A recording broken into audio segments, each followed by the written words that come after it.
Good evening class. स्वागत है आप सभी का हमारे YouTube चैनल में।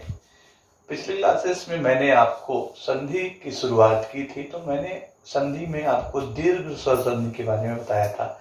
आज उसी कड़ी में हम बात करेंगे आपका गुण स्वर संधि के बारे में, लेकिन जाएंगे उसके पहले आप हमारे चैनल को सब्सक्राइब शेयर कर लें और बेल आइकॉन वाले आप पूरा वीडियो देखें, मेंशन करें। ठीक है, टाइम कम लूंगा, बाकी जैसे YouTube चैनल में बहुत सारा टाइम लेंगे वैसा टाइम नहीं, छोटे छोटे वीडियोस के साथ आपको पूरा का पूरा संधि बता देंगे। ठीक है, तो आज पढ़ते हैं गुण स्वर संधि।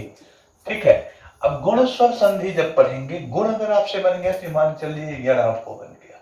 ठीक है, गुण स्वर संधि बच्चों देखो, हमने गुण बना तो आपको यण जरूर बनेगा। तो गुण क्या होता है? तो यहाँ पे दो चीजें होती है, दो स्टेप यहाँ पे ध्यान रखना है। तो आपको क्या क्या याद रखना है? अगर मान लीजिए आ और बड़ा आ, किसकी बात कर रहे हैं? आ या बड़ा आ के बाद आपके मैं तीन कॉलम बनाता हूं, पहला, दूसरा या तीसरा। ठीक है, आ बड़ा आ के बाद ई या बड़ी ई आ जाए, ठीक है, या ऊ बड़ा ऊ आ जाए, ठीक है, या फिर री आ जाए। तो इसका रिजल्ट क्या होगा? मतलब आ के बाद ई आ जाए तो ये हो जाएगा आपका ए। क्या हो जाएगा? ए हो जाएगा। ठीक है, उसके बाद ध्यान रखिए, आ के बाद ऊ आ जाए तो ये हो जाएगा ओ और ये हो जाएगा आपका अर। ठीक है, तो ये आप अगर देखेंगे ए ओ और अर हो जाते हैं, तो यही आपको सबसे ज्यादा महत्वपूर्ण है जो आपको याद रखना है। और अगर ये आपने याद कर दिया तो गुण स्वर संधि बन जाएगी। ठीक है, किस ए कब बनता है, ओ कब बनता है और अर कब बनता है, यही आपका सबसे ज्यादा महत्वपूर्ण होता है।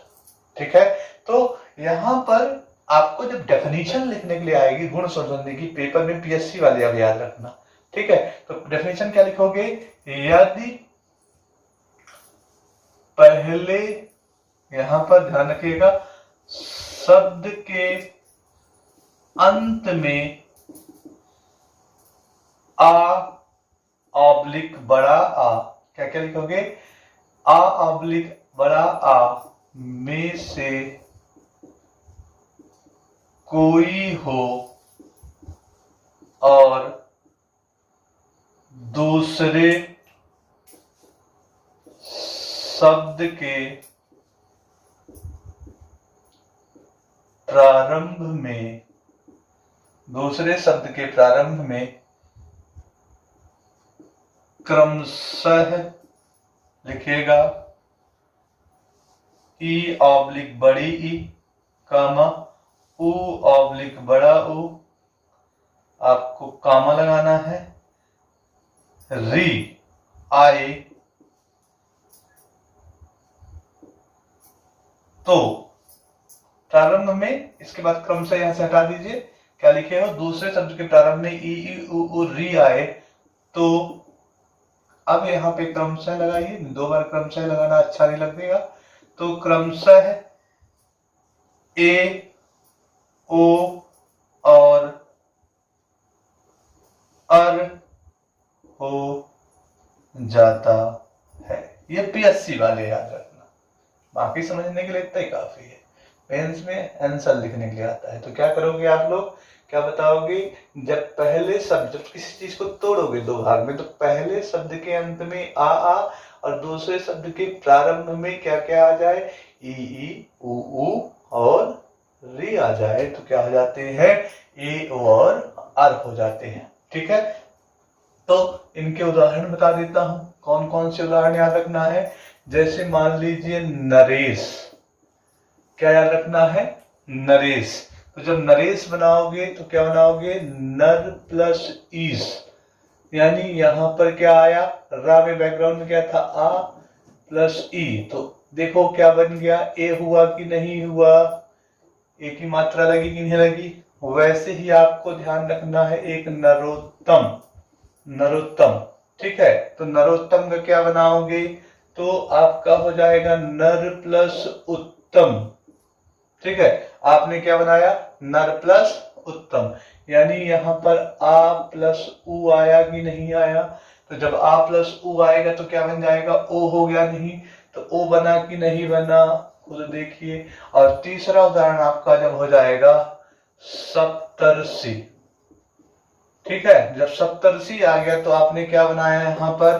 तो आप यहाँ पर बनाएंगे, तो आप लिखेंगे यहाँ पर, तोड़ेंगे कि सप्त प्लस आप लोग क्या लिखेंगे? ऋषि। जब सप्त प्लस ऋषि लिखेंगे तो यहाँ पर देखिएगा आ प्लस री, तो यहाँ पे अर हुआ कि नहीं हुआ? तो ये जो कहानी है, अब ये अगर नहीं बन रहा है कि इसको कैसे कंप्लीट करना है, तो इस कंप्लीट करने के लिए मैंने जो आपको वर्ण विच्छेद में बताया था, तो उस वर्ण विच्छेद में चले जाएंगे। तो वर्ण विच्छेद में कैसे कैसे आप तोड़ेंगे मैं आपको बता देता हूं। जैसे सप्तर्षि को कैसे तोड़ना है, तो पहले सा लिखना है, फिर उसके बाद आ लिखना है, फिर पा लिखना है, फिर ता लिखना है, ठीक है ना। उसके बाद प्लस आ लिखना है, प्लस रा लिखना है, फिर उसके बाद प्लस सा लिखना है और प्लस ए लिखना है। तो ये देखिए अर आ गया कि नहीं आ गया? तो अर कहाँ आया है? यानी अर जब आता है तो इसमें आपको ध्यान रखना है, यही आपको असली चीज ध्यान रखना है, ठीक है। ये अर बना कि नहीं बना? ठीक है। तो आ प्लस री की जगह क्या हो जाएगा? अर हो जाता है, ठीक है। यहाँ पर देखिएगा आ प्लस री आ गया, ठीक है। तो यही सेम चीज अपने को यहाँ पर बनाना है, ठीक।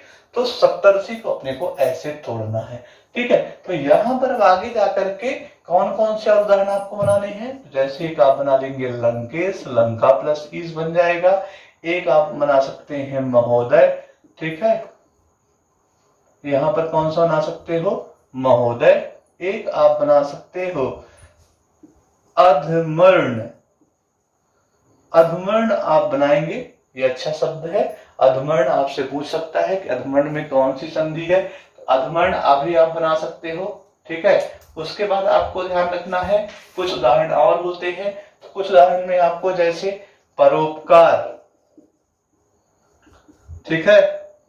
फिर आपको एक उदाहरण बनाना है सूर्योस्मा, ठीक है। एक बनाना है सूर्योदय, एक बनाना है गजेंद्र, ठीक है। एक उदाहरण मैं आपको देता हूं, आप बनाइएगा, ठीक है। महेश, फिर राकेश, ठीक है। उसके बाद आपको बनाना है पुष्पेंद्र, ठीक है। उसके बाद आपको बनाना है विवाहोपरांत, ठीक। तो ये आप कुछ उदाहरण आप बना लीजिएगा, मरणोपरांत, विवाहोपरांत, भुवनेश, ठीक है। ये कुछ उदाहरण आप जब बनाएंगे तो आपका कौन सा क्रम हो जाएगा? गुण स्वर संधि।